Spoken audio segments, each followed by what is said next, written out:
Et donc ils arrivent à Reims, et à Reims, donc ils vont fréquenter les clubs un peu rock de Reims, et il y a un soir, il va se passer un truc, ça il faut que j'en parle, c'est important, donc ils sont en train de faire le concert, ils sont tous les trois, et Michel repère au premier rang là, devant le concert, une fille qui les visage amoureusement.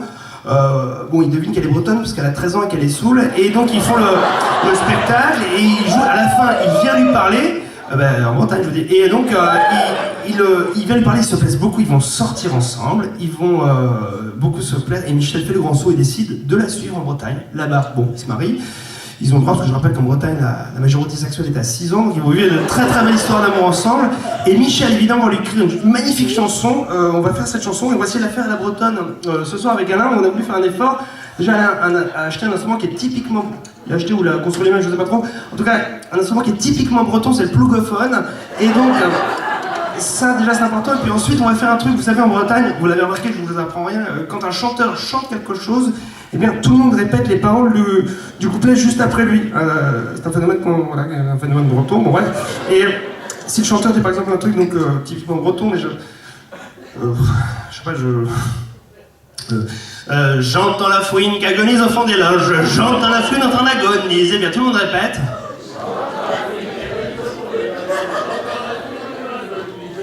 Alors, je sais pas si vous êtes vraiment breton, parce qu'en breton, ils sont quand même un peu plus chauds, c'est l'apéro depuis 10h du matin, donc les gens sont un petit peu plus... Allez, j'entends la fouine qui agonise au fond des loges, j'entends la fouine en train d'agoniser. Vous êtes bretons, les bretons!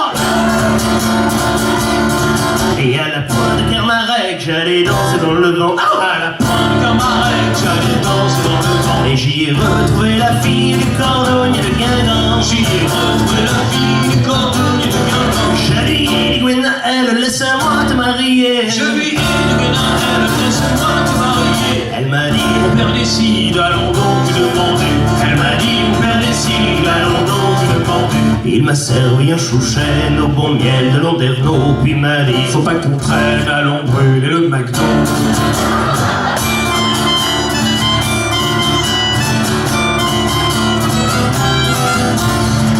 Alors j'ai dit Gwenaëlle, toi qui danses dans le vent. Alors j'ai dit Gwenaëlle, toi qui danses dans le vent. Et je lui ai dit, toi ma belle, toi qui as juste 20 ans. Je lui ai dit, toi ma belle, toi qui as juste 20 ans. J'ai dit, toi la demoiselle, toi la fille du cordonnier. J'ai dit, toi la demoiselle, toi la fille du cordonnier.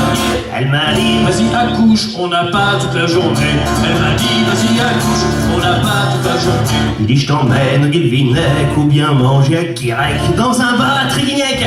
Elle m'a dit, je préfère un grec.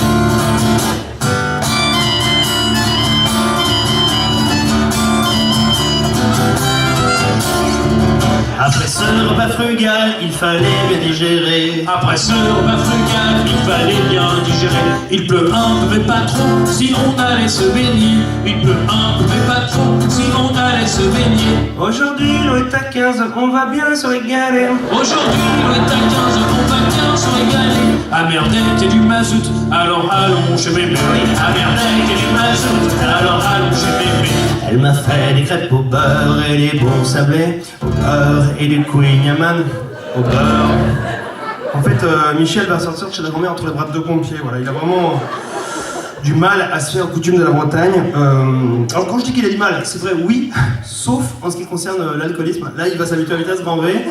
Et là aussi, ça aura des conséquences assez désastreuses, parce qu'il y a un soir où Michel est un petit peu forcé sur la bouteille. Il va avoir dans la rue une altercation assez sérieuse avec un banc public. Alors certes le banc gagne, mais Michel réussit à l'endommager, ce qui fait qu'il est arrêté par la brigade de gendarmerie locale, qui vont le fermer en cellule de dégrisement avec eux, et quand il sort, il est conduit directement devant un juge qui va le condamner à des travaux d'intérêt général. Et le juge dit, voilà, monsieur Montana, vous allez devoir travailler avec des handicapés. Et Michel aura cette phrase un petit peu malheureuse, il dit, oh là là, les handicapés, il faudrait plutôt les renvoyer dans leur pays. Et le juge dit, vous pouvez pas dire ça, on dit les handicapés. Et ce qui est sûr, c'est que voilà, Michel va avoir l'occasion de découvrir la fondation pour l'insertion des sourds dans le travail, à cette occasion, donc la FIST. Et dans cette FIST, il va faire la connaissance d'un certain Bernard Granger. Alors Bernard, c'est un jeune sourd de 32 ans, et Michel doit lui faire découvrir le monde du travail. Son travail à Michel, donc c'est la musique. Et bien, il va pas se démobiliser, il va faire quelque chose d'extraordinaire. Il va écrire le premier spectacle de chansons pour un sourd. Alors moi, j'ai la chance de travailler avec Alain Berthier, c'est non seulement un bon camarade, c'est un fameux musicien, et c'est surtout un comédien exceptionnel. Et pour les besoins de la chanson qui suit, il a littéralement se transformé, se transfiguré en Bernard Granger.